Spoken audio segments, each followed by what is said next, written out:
ឥឡូវយើងមកដល់ប្រាសាទបាយ័នហើយកន្លែងនេះជាច្រកចូលខាងជើងនៃប្រាសាទបាយ័នព្រោះប្រាសាទបាយ័នមានច្រកចូល4ហើយច្រកសំខាន់គឺនៅទិសខាងកើតណាបាទខាងកើតមួយខាងលិចបាទហើយខាងជើងហើយនឹងខាងត្បូងឥឡូវយើងនៅច្រកខាងជើងគឺគេហៅថាច្រកព្រះអង្គងោកបាទឯប្រាសាទបាយ័ននេះគឺជាប្រាសាទរាជណាប្រាសាទរាជរបស់ព្រះបាទជ័យវរ្ម័នទី7នៅចំកណ្ដាលរាជធានីអង្គរធំត្រូវបានកសាងឡើងក្នុងរាជវរ្ម័នទី7ចាប់ពីឆ្នាំ1181ដល់ឆ្នាំ1220ណាអញ្ចឹងរយៈពេល40ឆ្នាំ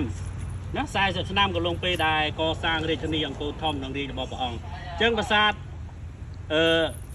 បាយ័ននេះជាឈ្មោះហៅថ្មីទេបើឈ្មោះនៅតាមពីដើមនេះយើងហៅថាប្រាសាទជ័យគិរីណាមានន័យថាភ្នំជ័យហើយបងអូនស្រីមិញសួរថាប្រាសាទនេះមានប្រាង្គឬកពូលប្រមាណអញ្ចឹងប្រាសាទនេះមានប្រាង្គឬកពូលពីដើមនេះមាន49ប្រាង្គណា49ប្រាង្គ49ប្រាង្គបើយើងបូកទាំងខ្លោងទ្វារ5ទៀតវាប្រមាណវា54ណាបាទ54ហើយយើងមើលប្រាង្គនីមួយមានប្រភព4ឃើញទេហើយនៅខាងលើមានរូបអីគេការឈូកមានរូបការឈូកអញ្ចឹងប្រភពទាំង4នេះគឺជាប្រភពរបស់ព្រះពោធិសត្វអវលោកេស្វរៈ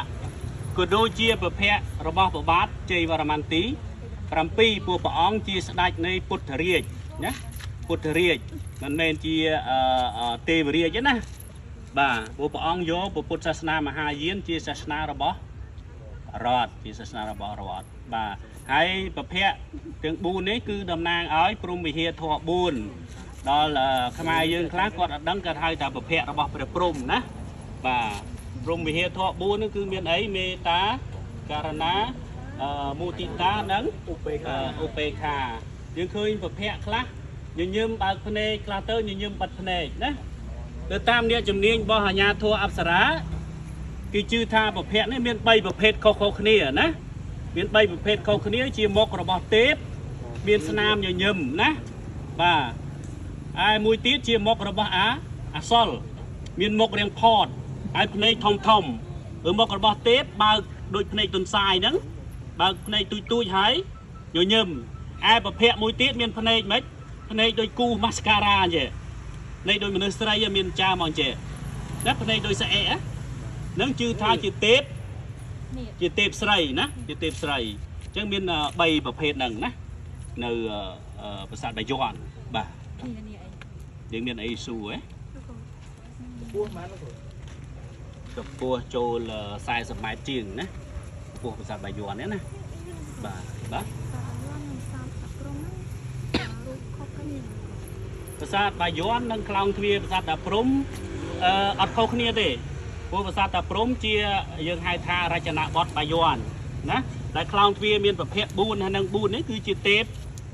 ពោធិសត្វក្នុងពុទ្ធសាសនាមហាយានដូចគ្នាឈ្មោះថាព្រះពោធិសត្វអវលោកេស្វរៈ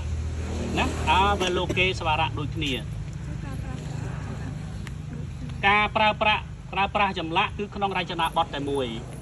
ណាប្រាសាទបាយ័នប្រាសាទតាព្រំប្រាសាទព្រះខ័នប្រាសាទបទីក្តីគឺស្ថិតនៅក្នុងរចនាបថបាយ័នបាទទាំងនាគទាំងតោទាំងយើងហៅទ្វារបាលដែលឈរហ្នឹងអត់មានក្បាលហ្នឹងអត់មានប្រកេះហ្នឹងគឺរំនាំតែមួយណាអញ្ចឹងយើងហៅរចនាបថបាយ័នបាទមានអីស៊ូទៀតទេអត់មានទេណោះបាទ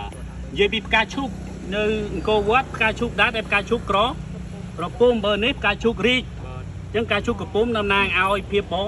រិសុទ្ធហើយរីកនេះក្នុងពុទ្ធសាសនាតំណាងឲ្យការត្រាស់ដឹងការត្រាស់ដឹងបាទអស់យើងបងគ្រូសង្ខេបដោយសារគ្នាយើង